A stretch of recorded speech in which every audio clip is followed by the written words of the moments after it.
అదిగో కడపూర ధ్వని మ్రోగు వేళాయను నా ప్రాణనాథ నీరాకకై నేను వేచియున్నాను నా జీవదాత నా జీవదాత నీ పిలుపుకై నేను కనిపెట్టుచున్నాను నీ పిలుపుకై నేను కనిపెట్టుచున్నాను. శ్రమల నుండి క్రీస్తుని ఎదుర్కోబోతున్న నా ప్రియమైన సహోదరి సహోదరులందరికీ హతసాక్షుల చరిత్రలోంచి కొన్ని విషయాలు మనం నేర్చుకుందాం.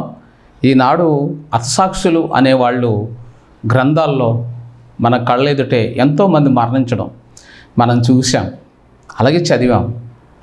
బైబిల్లో కూడా కొంతమంది హతసాక్షుల గురించి ప్రస్తాపనలో ఉంది. అంటే ఈరోజు మనము ఈ ప్రస్తాపనలో యేసుక్రీస్తు ప్రభువారు వచ్చే రెండో రాకడ కొరకు ఎదురు చూచే మనము కూడా మరణించే సమయానికి వచ్చాం. మనం కూడా సంతోషంగా చనిపోదాం. ఎవరు కూడా భయపడకండి. మీరు సంతోషంగా మరణించాలంటే దరిద్రులై ఉంటే చాలా మంచిది. పేదవారు అనుకోండి మరణించడానికి వెనకాడరు. డబ్బు హోదా ఉన్నవాళ్ళు ఒకవేళ మరణించడానికి కొంతమంది వెనకాడవచ్చు.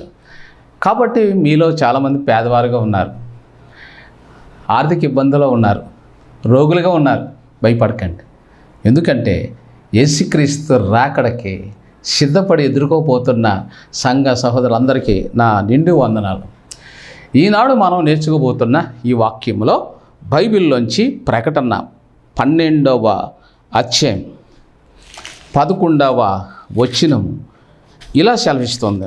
వారు గొర్రెపిల్ల రక్తమును బట్టి తామిచ్చిన సాక్షిని బట్టి వారిని జయించి ఉన్నారు, కానీ మరణం వరకు తమ ప్రాణములను ప్రేమించిన వారు కారు. అందుచేత పరలోక నివాసులారా ఉత్సాహించుడి, భూమి సముద్రమా మీకు శ్రమ. అపవాది తనకు సమయం కొంచెమే అని తెలుసుకొని బహు క్రోధం గలవాడ మీ ఎద్దకు దిగి వచ్చి ఉన్నాడని చెప్పాను. మరొక వాక్యం 7:14. అతడు ఇలాగ నాతో చెప్పాను, వీరు మహాశ్రమల నుండి వచ్చిన వారు గొర్రెపిల్ల రక్తంలో తమ వస్త్రములను ఉతుక్కొని వాటిని తెలుపు చేసుకొనిరి. అందువలన వారు దేవుని సింహాసనం ఎదుట ఉండి రాత్రింపగలు ఆయన ఆలయములో ఆయనను సేవించుచున్నారు. సింహాసనాసీనుడైన వాడు తానే తన గుడారం వారి మీద కప్పును. వారికి ఇక మీదట ఆకలైనను దాహమైనను ఉండదు. సూర్యుని ఎండ అయినను ఏ వడగాలైనను వారికి తగలదు. ఏలయనగా సింహాసన మధ్యమందుండు గొర్రెపిల్ల వారికి కాపరి అయి జీవజలముల బుగ్గల ఎద్దకు వారిని నడిపించను. దేవుడు వారి కన్నుల నుండి ప్రతి బాష్ప బిందును తుడిచివేయను. ప్రియులారా, అద్భుతమైన హతసాక్షుల గాథను మనం వింటూ ఉన్నాం. ఇక్కడ కొంతమంది శ్రమల కాలంలో ఆనాడు మొదటి శతాబ్దంలో క్రైస్తవులు హింసింపబడుతూ ఉన్నారు. అలా హింసింపబడుతున్న నేపథ్యంలో మొట్టమొదట స్టెఫన్ రాళ్లతో కొట్టబడ్డాడు. అలాగే ఆ దినాల్లో అంటే యేసుప్రభు తర్వాత మొదటి శతాబ్దంలో ఆయన శిష్యులు సిలువేయబడి, అంటే యేసుక్రీస్తు వల్ల వారు కూడా సిలువేయబడి కొందరు రాళ్లతో కొట్టబడి చంపబడ్డారు. ఇలాంటి నేపథ్యంలో బైబిల్లోని అద్భుతమైన ఒక వాక్యము ఇలా చెబుతుంది. ఏమనంటే 14వ ప్రకటన గ్రంథము 13వ వచనం. అంతటా ఇప్పటి నుండి ప్రభునందు మృతులు ధన్యులని వ్రాయమని పరలోకం నుండి ఒక స్వరం చెప్పగా వింటిని. నిజమే, వారు తమ ప్రయాసములు వాని విశ్రాంతి పొందుదురు, వారి క్రియలు వారు వెంట పోవునని ఆత్మ చెప్పుచున్నాడు. వారి క్రియలు వారు వెంట పోవునని ఆత్మ చెప్పుతున్నాడు. ఏమిటి క్రియలు? బైబిల్ గ్రంథంలో ఆది కాండం 4వ అధ్యాయం 7వ వచనంలో నువ్వు సత్క్రియ చేయని ఎడల వాకిట పాపం పొంచిండు, సత్క్రియ చేస్తే తల ఎత్తుకొనవా. బైబిల్ గ్రంథము మొట్టమొదట మానవుడు కయ్యేనుతో దేవుడు చెబుతున్న మాట క్రియలు. నీ క్రియలు నీ మీద నేరస్థాపన చేస్తాయి, క్రియలు నిన్ను నీతిమంతుడిగా ఉంచుతాయి, నీ క్రియలే నిన్ను దోషిగా తీర్పు తర్వాత నరకం పంపుతాయి. నీ క్రియలే పరలోకానికి తీసుకువెళ్తాయి. ఈ రెండిట్లో నీవు నీ క్రియలు చెడిపోయి నీ తమ్ముడు హేబేలు చంపావు, నువ్వు భ్రష్టుడివి, శాపగ్రస్తుడివి అన్నాడు. ఇది మొట్టమొదటే మంచి చెడుల గురించి దేవుడు మొదటి మనిషి అనే కయ్యనుతో స్టార్ట్ చేశాడు. ఇప్పుడు ఇదే క్రియల గురించి ప్రకటన చివరిలో కూడా ఈ మాటలు చెబుతూ ఉన్నాడు. జయించు వానిని లేక వాని క్రియలు చెప్పన నేను ప్రతిఫలం ఇవ్వబోతున్నాను, వాని క్రియలకు నేను జీతం ఇవ్వబోతున్నాను అని ప్రకటన గ్రంథము 21వ అధ్యాయం 12వ వాక్యంలో కూడా చాలా స్పష్టంగా ఆయన చెబుతూ ఉన్నాడు. అంటే ఇక్కడ మనం తెలుసుకోవలసిన ఒక నగ్న సత్యం ఉన్నది ఏంటంటే వారి క్రియలు. అంటే 22వ ప్రకటన గ్రంథము 22వ అధ్యాయంలో కూడా ఈ మాటలు స్పష్టంగా 22:12 వారి క్రియలు చెప్పున ప్రతిఫలం ఇచ్చుటకు జీతము నా యొద్ద ఉన్నది. బైబిల్ చూడండి, ఆదికాండము 4:7లో క్రియలతో ప్రారంభమైంది. ప్రకటన 22 ముగింపులో క్రియలతోనూ ముగిస్తున్నాడు. అంటే మానవుడు ఈ లోకంలో డబ్బు ఉన్నంత మాత్రాన అతని కలిమి నిత్య జీవానికి పరలోకానికి కారణం కాదు అన్నాడు యేసుప్రభువు వారు అన్నారు. ఒకని కలిమి విస్తరించడం వలన అతని జీవమునకు మూలము కాదు. అంటే అతను పరలోకం వెళ్ళిపోతాడని కాదు, దరిద్రుడు పరలోకం వెళ్ళడానికి కాదు.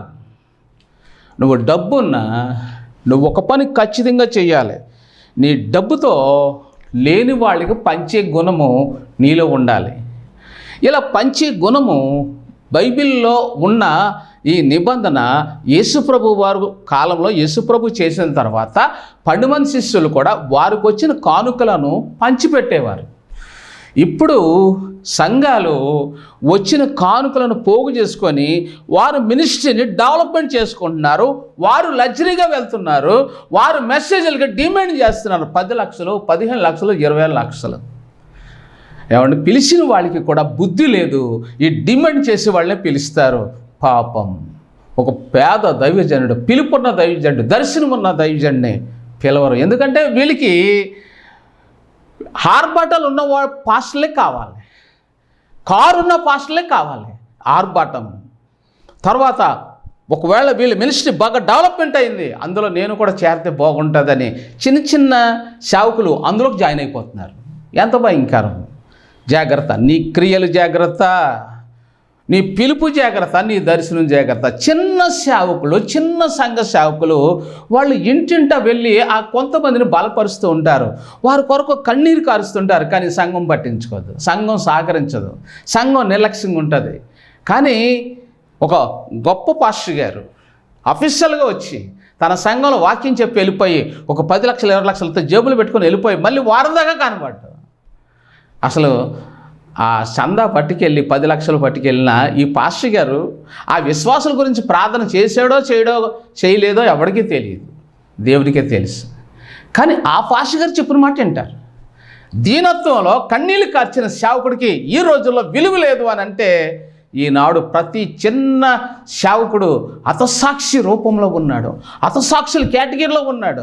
అతను కష్టపడుతున్నాడు కానీ మానసికంగా కృంగదీసేవాళ్ళు అనేకులు. నేను ప్రతి ప్రాంతంలో తిరిగి ఇండియాలో ప్రతి సంఘాన్ని పరిశీలించాను. మోసం జరుగుతుంది చిన్న సేవకులకి, యథార్థమైన సేవకులకి, దేవుని పిలుపు చేత పిలబడ్డ సేవకులకి అన్యాయం జరుగుతుంది. ఏంటో తెలుసా? వాళ్ళు చదివించుకోవడానికి వాళ్ళ పిల్లలకు కనీసం జత బట్టలు కుట్టించుకోలేని పరిస్థితి. వాళ్ళ మందిరంలో సేవంటూ చేస్తారు కానీ మంచి బట్టలు లేని పరిస్థితి, 3 పూటలు తినడానికి కూడా తిండి లేని పరిస్థితి, వారి పిల్లలను కాలేజీలో చదివించుకోలేని పరిస్థితి. ఎందుకు వచ్చిందంటే వాళ్ళు హతసాక్షుల గుంపులో బ్రతికుండి చచ్చిపోతున్న క్రైస్తవులు వీరు నిజమైన క్రైస్తవులు. బైబిల్లోనే ప్రకటన 14:13లో ఎప్పటి నుండి ప్రభునందు మృతులు ధన్యులు అనే మాట ఇక్కడ ఉంది. ఈ మాట ఇప్పుడు చచ్చిపోయిన వాళ్ళు పెట్టేస్తున్నారు. ఇది ఇప్పుడు పెట్టకూడదు. అసలు ఇప్పుడు చచ్చిపోతున్న వాళ్ళకి పెట్టమని ఇక్కడ బైబిల్లో లేదు. ఇది ఎప్పటికంటే అంత్యకాలంలో క్రీస్తు కొరకు ఎవరు తత్సాక్షులు అవుతారో వాళ్ళు కొరకు ఇది వ్రాయబడింది, అప్పుడు పెట్టాలి, ఇది అప్పుడు జరుగుతుంది, ఇది ఎవరైతే అత్సాక్షులుగా మరణించారో వాళ్ళ గురించి కూడా కాదు. ఈ అంత్యకాలం అంటే ఇప్పుడు అంత్యకాలం. ఇప్పుడు మనము సహోదరుల చేత, కుటుంబకుల చేత, అన్నదమ్ముల చేత, సమాజం చేత మనం ఎక్కడైతే సంఘం నడిపిస్తున్నావో ఒక సేవకుడిగా నీవు అక్కడే నువ్వు ద్వేషించబడుతున్నావు. నీ సంఘంలో నీ మాట వినరు, నీ కుటుంబంలో నీ మాట వినరు, సమాజంలో నీ మాట వినడం లేదు. అంటే నిన్ను వాళ్ళు మాటలతో చంపేస్తున్నారు, వాళ్ళ క్రియలతో నిన్ను చంపేస్తున్నారు. అంటే దాని అర్థం ఏంటో తెలుసా? హతసాక్షులు గుంపులో నువ్వు వచ్చావన్నమాట. భయపడకు, డబ్బు లేదని బాధపడకు, స్పెషలిటీస్ లేదని బాధపడకు. అందరికీ ఆర్భటాలు, కార్లు అన్నీ ఉన్నాయి ఆ పాస్టర్లకి. నేనేం పాపం చేశాను నువ్వు అనుకోకు. ఓ పేద సేవకుడా, క్రీస్తు చూపు నీ మీద ఉంది. క్రీస్తు నిన్ను మెచ్చుకుంటున్నాడు, వారిని కాదు. ఓ సహోదరి, నిన్ను క్రీస్తు మెచ్చుకుంటున్నాడు, వాళ్ళని కాదు. నువ్వు మకుటం కలిగిన మహారాజులాగా ఉండు, యథార్థత కలిగి ఉన్న ఓ సహోదరి, దేవుడు నీ నీతిని ఆయన ప్రశంసించబోయే కాలానికి నువ్వు వచ్చావు. ఆయన నిన్ను ప్రశంసిస్తున్నాడు. నీ నీతి ఆయన గుర్తించాడు, నీ యథార్థత ఆయన గుర్తించాడు, నీ పరిశుద్ధత ఆయన గుర్తించాడు. కంగారు పడకు, అందరిని చూసి నువ్వు మోసపోకు. అందరూ కూడా అఫీషియల్గా ఉన్నారు, అందరికీ డబ్బు ఉంది. ఆ పాస్టర్ ఎలాగున్నాడు, ఈ పాస్టర్ గారు ఎలాగున్నారు, వాళ్ళకి అన్నీ ఉన్నాయి, నేనేంటి ఎలాగున్నాను, నేను ఎక్కడో తప్పు చేస్తున్నాను అని నువ్వు అనుకోకు. ఆ విశ్వాసులు చాలా బాగున్నారండి, హ్యాపీగా ఉన్నారు, ఏసీ రూమ్లో ఉన్నారు, కార్లు ఉన్నాయి, పెద్ద బంగ్లా ఉంది, డబ్బు ఉంది, హోదా ఉంది, ఉద్యోగం ఉంది, అన్నీ ఉన్నాయి. నేనేంటి హరిపేదగా ఉండిపోయాను, నేనేం పాపం చేశాను, ఏడుస్తున్నావా? బాధపడకో, నువ్వు హతసాక్షుల గుంపులో ఉన్నావు. ఎందుకంటే ఇక్కడ ప్రకటన 14:13లో ఇప్పటి నుండి ప్రభునందు మృతులు ధన్యులు, అంటే ఇప్పటి నుంచి క్రైస్తవులకు టార్చర్లు రాబోతున్నాయి, నిందలు రాబోతున్నాయి, కొంతమంది చంపబడతారు. ఆల్రెడీ మనం కొంతమందిని చచ్చిపోవడం చూసాం, కానీ వాళ్ళ గురించి కూడా రాయబడలేదు. ఇది ఇప్పుడు చావబోతున్న వాళ్ళ గురించి రాయబడింది. అంటే ఈ వాక్యము మనకి ఏం చెప్తుంది, ఏమని చెప్తుంది? ప్రకటన 11:12 ఎక్కడికి ఎక్కి రండని పరలోకం నుండి గొప్ప స్వరం చెప్పుట వారు విని. ఏమండి, చచ్చిపోయారు, ఇద్దరు ప్రవక్తలు వచ్చారు, ఏలియా లేక హానోకు లేదా మోషే. ఇక్కడ ఇద్దరు ప్రవక్తలు అనేవాళ్ళు దేవుని స్వరం విని లేచారంట. అసలు వీళ్ళు చచ్చిపోయారు కదా, చచ్చిపోయిన వాళ్ళు ఎలాగ విన్నారు? మనం ఆలోచిస్తే మనుషుల్ని చంపాక క్రైస్తవులు చనిపోతారు, కానీ వారు ఎప్పటికీ మరణించరు. క్రీస్తు నిమిత్తం ఎవరైతే చనిపోతారో వాళ్ళు చనిపోతారు, మళ్ళీ బ్రతుకుతారు. అంటే వాళ్ళు చనిపోతారు, కానీ వారి చెవులు చచ్చిపోవు, వాళ్ళు వినికిడి చావతో. వారిని సమాధిలో పెట్టినా, చచ్చిపోయిన క్రైస్తవులను సమాధిలో పెట్టినా చెవులు మాత్రం బ్రతికే ఉంటాయి. ఇక్కడ వీళ్ళిద్దరూ చచ్చిపోయారు, ఇక్కడికి ఎక్కిరండి అని పరలోకం స్వరం వీళ్ళు ఎలా విన్నారు అంటే వీళ్ళు చెవులు బ్రతుకున్నాయి. చెవులు మంచి స్వరము, దేవుని స్వరం ఎప్పుడు వస్తుందా, మనం లేచి నిలబడదామని ఈ చెవులు ఎప్పుడు ఎదురు చూస్తున్నాయి అన్నమాట. ఇప్పుడు క్రైస్తవులుగా సమాధుల్లో చాలామంది మరణించడం మనం చూసాం. చాలామంది చనిపోయినప్పుడు మనమే భూస్థాపన చేసాం. అంతెందుకు, నేనే ఎంతోమందిని భూస్థాపన చేశాను. నా దగ్గర రక్షణ పొందారు, క్రీస్తు స్వరక్షణ చేసి వారు కడగబడ్డారు, యేసుక్రీస్తు నామములో వాళ్ళు బాప్త్యం పొందారు, మారు మనసు పొందారు, పాపక్షమాపణ పొందారు, నా చేతుల మీదుగా బాప్త్యం పొందారు, నా దగ్గరే భూస్థాపన చేయబడ్డారు. కానీ వాళ్ళ చెవులు చచ్చిపోలేదు. క్రీస్తు ఎప్పుడు పిలుస్తాడో లెగిద్దామని ఎదురు చూస్తున్నాయి వారి చెవులు. ఈనాడు ఒక చరిత్ర మీరు తెలుసుకోవాలి. అగాధ అనే ఒక టీనేజ్ అమ్మాయి, ఈమె వయసు 15 సంవత్సరాలు. ఈ అగాధ ఏం చేసిందంటే నన్నుగా మారింది. అంటే పేదలకు సువార్త ప్రకటించడం కోసం ఆమె టీనేజ్లోనే 15 సంవత్సరాల్లోనే ఈమె రాజకుమార్తె, మంచి అందమైన అమ్మాయి, డబ్బు ఉంది, హోదా ఉంది. రోములో ఎవరైనా మంచి మహారాజును పెళ్లి చేసుకోవచ్చు, కానీ ఈమె ఘనతను వద్దనుకుంది, డబ్బు వద్దనుకుంది, హోదా వద్దనుకుంది, మంచి ప్యాలెస్ ఉంది. ఈమె ఒక్కతే కూతురు, నాకు ఏమీ వద్దనుకుంది, నన్నుగా మారి ఏం చేస్తుంది, పేదలకు సువార్త చేస్తుంది.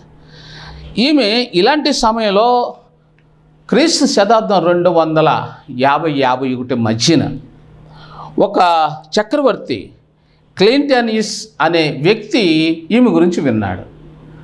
ఈమె చాలా అందమైనది, రూపసి, సౌందర్యవంతురాలు, చదువుకుంది, డబ్బు, హోదా అన్నీ ఉంది. అయ్యా, ఈమె అన్నీ వదిలి క్రీస్తు కొరకు పేదరాళ్ళలాగా ఉంటుంది, దీనురాల్లాగా ఉంటుంది. అన్నీ ఉన్నాయి కానీ అన్నీ విడిచిపెట్టి దీనురాల్లాగా ఉంటుంది, నన్నుగా మారిపోయింది. ఈమెను పెళ్లి చేసుకుంటే మీకు మంచిదని కొంతమంది పనిమాలు ఉంటారు కదా, ఈ క్లింటనిస్కి చెడు సలహాలు ఇచ్చారు. ఇతను క్రూరుడుగా మారిపోయాడు. ఆమెను పెళ్లి చేసుకుందామని రకరకాలుగా ప్రయత్నం చేశాడు. ఆమె ఒప్పుకోలేదు. ఆమె రొమ్ములను కట్ చేయించాడండి పనికిమాలిన వాడు. ఆమెను చాలా చిత్రవద చేయించాడు. ఆమెను ఇప్పుడు ఈ రొమ్ములను తీసేస్తే ఒక స్త్రీ ఏమైపోద్దో మీరు చెప్పండి. చనిపోలేదు ఆమె. జైల్లో ఉండగా ఈమె దగ్గరకు అపోస్తలుడైన పేతురు గారు వచ్చారు. ఆ రాత్రి కాడ దేవునికి స్తోత్రం. ఆయన మోకరించి ప్రార్థించగా ఈ రొమ్ములు మళ్ళీ వచ్చాయి. వాళ్ళంతా గాయాలు చేశారు, గాయాలన్నీ తగ్గిపోయాయి. ఆమె కాళ్ళల్లో గాయాలు, రొమ్ములో గాయాలు, ముఖం మీద గాయాలు, ఇదంతా రక్తం. అపోస్తలుడైన పేతురు పరలోకం నుంచి వచ్చి ఆ జైల్లోకి వెళ్ళి అగాధ దగ్గరికి వెళ్ళి ఎప్పుడైతే ప్రార్థన చేశాడో అగాధ మంచి అందమైన స్త్రీగా మళ్ళీ మారిపోయింది. తెల్లారేటప్పటికి ఆమె నవ్వుతూ కూర్చొని చక్కగా ప్రార్థన చేసుకుంటుంది. బైబిల్ అయితే చదవనివ్వరు. ప్రార్థన చేసుకుంటుంటే ఆ రోమా గవర్నర్స్ అక్కడున్న వాళ్ళందరికీ క్లింటనిస్ ఇతను రాజు, ఇతను పెద్ద శత్రువు, వీళ్ళందరూ కూడా ఆమెను చూసినప్పుడు ఆశ్చర్యపోయాయి. నీ గాయాలు ఎలా తగ్గిపోయాయి అని అంటే, ప్రభు అయిన క్రీస్తు నా గాయాల నుంచి విడుదలనిచ్చాడు, నన్ను స్వస్థపరచడం కోసం క్రీస్తు గాయపరచబడ్డాడు, ఆయన గాయాల్లోంచి నాకు స్వస్థ వచ్చింది. నువ్వు నా ఒళ్ళంతా గాయపరిచావు కానీ నా క్రీస్తు నాకు మరలా మొదటి స్థితిని ఇచ్చాడు అన్నప్పుడు అతడు మరింత క్రూరంగా హింసించడం మొదలుపెట్టాడు. ఎలాంటి అతను ఎంత భయంకరంగా ఆయన బాధించాడు అని అంటే, జైల్లో పెట్టి ఇక అతను చేయని ప్రయత్నం అంటే ఏమీ లేదు. అంత భయంకరంగా ఆమెను హింసిస్తూ నిందిస్తున్నప్పుడు ఆమె ముసుగు వేసుకొని ప్రార్థించడం మానలేదు. చిత్రవద ఆ దినాల్లో క్రూర మృగాలకు వేసేవారు. క్రూర మృగాలు ముట్టుకోకపోతే మృగాలు కూడా ఈమె క్రైస్తవురాలు, క్రీస్తు ఉన్నాడని చెప్పి వదిలేసి వెళ్ళిపోతే వాళ్ళు దారుణంగా ఎక్కడ పొడిచేవారు అంటే గుండెల్లో పొడిచేవారు. ఎందుకంటే గుండెల్లో పొడిస్తే వెంటనే గుండెకపోతే చచ్చిపోతారు. కడుపులో అయితే కానీ చెప్పి కొట్టుకుంటారని గుండెల్లో పొడిచేవారు. ఎంత భయంకరం మారను.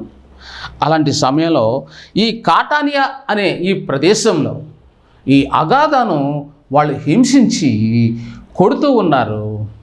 అతను మరింత దారుణంగా ఆమెను హింసించి, అగాధ నువ్వు నన్ను పెళ్లి చేసుకుంటావా, హ్యాపీగా ఉండొచ్చు, క్రీస్తుని విడిచిపెట్టాను. ఆమె చెప్పింది ఏంటో తెలుసా, నేను క్రైస్తవురాలని, నిజమైన సంతోషం క్రీస్తులోనే ఉంది.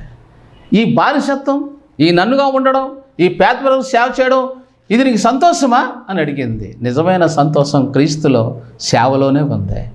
క్రీస్తు కొరకు నేను ఆకలిదప్పులు అనుభవిస్తే, క్రీస్తు కొరకు దీనులకు స్వర ప్రకటిస్తే, పేదలకు, దీనులకు, దీన పరిచయం చేస్తున్న సేవకులకు నేను ధన సహాయం చేస్తే, ఆహారం సహాయం చేస్తే, వాక్య పరిచయం చేస్తే, వాళ్ళ కోసం నేను ప్రార్థన చేస్తే పరలోకమందున తండ్రి నన్ను ఆశీర్వదిస్తాడు. నిజమైన సంతోషం పరలోకం నుంచి వస్తుంది. నిజమైన సంతోషం క్లాంటియస్ నీకు తెలుసా ఎక్కడి నుంచి వస్తుందో? ధర్మం చేయడంలో వస్తుంది. దీనులకు మనం డబ్బు ఇవ్వడం ద్వారాగా, దీని సేవకులకు సహాయం చేయడం ద్వారాగా, దరిద్రులకు మనం అన్నం పెట్టడం ద్వారాగా, రోగులకు గాయాలు కడిగి వాళ్ళకి మందు రాయటం ద్వారాగా, ఇక సువార్త లేని ప్రదేశాలకు వెళ్ళి వాక్యం చెప్పడం ద్వారాగా, దేవుని పరిచయం చేయడం ద్వారాగా నిజమైన సంతోషం, అది శాశ్వతమైన సంతోషం. ఈ లోక భోగ వాద్యాలు సుఖాన్ని, సంతోషాన్ని ఇవ్వు, అది నీకు తెలుసా అన్నప్పుడు అతడు వెంటనే ఆమెను హింసించి చాలా భయంకరంగా చంపాడు. కాటాని ఆ ప్రదేశంలో 7 స్త్రీలలో, అంటే అతి ప్రాముఖ్యంగా ఎంతోమంది స్త్రీలు కొట్టి చంపారు. అందులో శ్రేష్టమైన వాళ్ళు, బాగా హింసింపబడ్డ వాళ్ళు, ఘనులైన స్త్రీలు అన్నవాళ్ళు 7 ఉన్నారు. ఆ 7లో అగాధ అనే ఈమె ఒక స్త్రీ. ప్రియ సహోదరి, నీవు అగాధ స్త్రీలాగా ఉండడానికి ప్రయత్నం చేయి. అగాధలాగానా ఉండు, లేదా బ్లైండినా లాగానా ఉండడానికి ఒకసారి నువ్వు గుర్తించు, లేదా పెర్సువాలాగానా ఉండడానికి నువ్వు ప్రయత్నించు. పెర్సువా కూడా ధైర్యంగా చనిపోయింది. ప్రియులారా, ఈరోజు ఈ వాక్యం వింటున్న ఆమె నీ జీవితంలో ఆమెను దారుణంగా చంపినప్పుడు ఆ ప్రాంతానికి భూకంపం వచ్చింది, అనేకులు చనిపోయారు. ఆమె చనిపోయినప్పుడు క్లీటనస్ అనే ఈ శత్రు రాజు ఈ అగాధ ఆస్తి, ఎందుకంటే ఈమె రాజకుమార్తె కాబట్టి ఆస్తిని, ఆ బంగారాన్ని, ఆ ఇంటిని ఇక నా వశము, ఆమెకంటూ ఎవరూ లేరు, ఆమె వాళ్ళందరినీ నేను చంపేశాను, ఆస్తి అంతా నాదాన్ని, అతను గుర్రం మీద వెళ్తున్నప్పుడు నదిలో పడి ఇక అతను అక్కడికక్కడే చనిపోయాడు.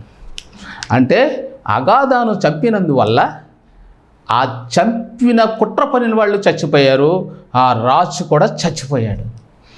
అయితే అగాధను చచ్చిపోయిన తర్వాత ఆమె యొక్క శరీరంలో కూడా 6 దినాలు అతను ఏం చేశాడంటే చాలా భయంకరంగా ఈమె ద్వారా ఎవరు క్రైస్తవులు అవ్వకూడదని చెప్పి ఆ డెడ్ బాడీని కంపొచ్చిలాగా 6 రోజులు అలా పెట్టారు. తర్వాత కాల్చారు, చాలా హింసించారు. అంటే బాడీని కూడా కాల్చి చాలా భయంకరంగా వాళ్ళు చంపారు. బతుకున్నప్పుడు హింసించారు, చచ్చిపోయిన తర్వాత బాడీని కూడా చిత్రవధ చేశారు, వాళ్ళు హేళన చేశారు, చివరికి వాళ్ళు చచ్చిపోయారు. అయితే ఈ అగాధ యొక్క ముసుగును ఒక ప్రత్యేక స్థానంలో పెట్టారు. ఇప్పటికీ కూడా ఈ ముసుగును మరి కాంటానియా అనే ప్రదేశంలో ఉంది. ప్రతి సంవత్సరం కూడా 30 లక్షల మంది కంటే ఎక్కువ మంది పాలు పంచుకొని ఇదే నెలలో ఆమెను తలుచుకుంటూ దేవుని స్తుతిస్తూ ఆరాధన చేస్తూ ఆ ఒక పండుగలాగా ఆరాధన చేస్తూ ఉన్నారు క్రీస్తును. ఈమెను కాదు, ఈమెను తలుచుకుంటారు. అయితే ఒకసారి ఈమె చనిపోయాక కాటన ప్రదేశంలో ఒక భయంకరమైన అగ్ని పర్వతాలు పగిలినప్పుడు వేలాది మంది చచ్చిపోతున్నారు అని అన్నప్పుడు వెంటనే ఈ అగాధ ముసుగును తీసుకొని ఒక దైవజనుడు ఆ ముసుగును అక్కడ పెట్టి ఆ ప్రాంతంలో ప్రార్థన చేసినప్పుడు వెంటనే ఆ ముసుగు ద్వారాగా ఆ ప్రాంతంలో ఉన్న భయంకరమైన వ్యాధుల నుంచి విడుదల పొందారు. అగ్ని అక్కడ పర్వతాలు రగిలినప్పుడు అగ్ని పర్వతాలు వెంటనే ఆగిపోయే కోల్డ్ ప్రాంతంగా మారిపోయింది. చాలామంది రకరకాల వ్యాధులతో బాధపడుతున్నప్పుడు ఆ ప్రాంతంలోకి వచ్చి ఆ ముసుగును ఆ ప్రాంతంలో అలా పక్కన పెట్టి అలా కుర్చీ మీద పెట్టి దేవుని నామంలో ప్రార్థన చేసినప్పుడు, తండ్రి అగాధ ఎన్నో శ్రమల్లో, కష్టాల్లో, అవమానాల్లో, మరణం వరకు నమ్మకంగా ఉంది, దయచేసి ఈ ప్రాంతాన్ని క్షమించు అని దైవజనుల విశ్వాసులు ఆ ప్రాంతంలో మోకరించి ప్రార్థన చేసినప్పుడు ఆ ప్రాంతంలో ఏ వ్యాధి అయితే వచ్చిందో, అది ప్లేగు వ్యాధ, కరోనా వ్యాధ, క్యాన్సర్ వ్యాధ, ఆ దినాల్లో ఒక భయంకర రోగాలుండి ఆ రోగాలన్నింటిలోంచి కూడా రోగులు లేచి స్వస్థ పొందామని సాక్ష్యం చెప్పేవారు. దేవుని స్తోత్రం. అంటే అగాధ ఒక్క మరణం వల్ల ప్రపంచంలో కోట్ల మంది క్రీస్తుని అంగీకరించారు. అగాధ ఒక్క మరణం ఆ ప్రాంతానికి స్వస్థత తెచ్చింది, మనోధైర్యం తెచ్చింది.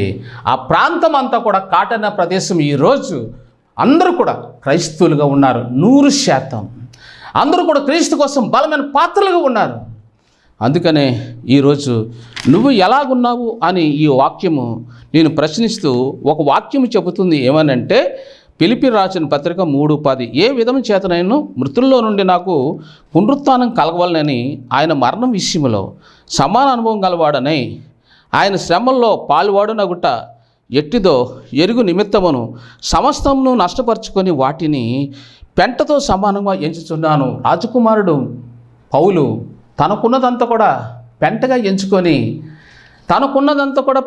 ఎంచుకొని క్రీస్తు వైపు చూస్తున్నాడు.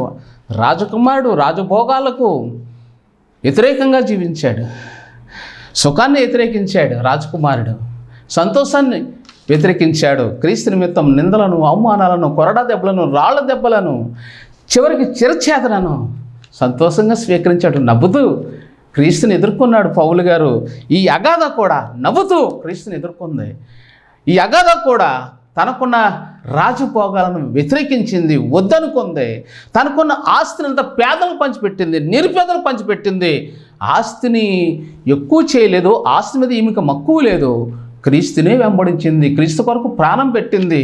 తను క్రీస్తు కొరకు ప్రాణం పెట్టకముందు తనకున్న ఆస్తిని పేదలకు ధర్మం చేసింది, దీనులకు ధర్మం చేసింది, దీనులైన సేవకులకు, మందిరాలు కట్టుకుంటున్న వాళ్ళకి దానంగా ఇచ్చింది, సహాయం చేసింది.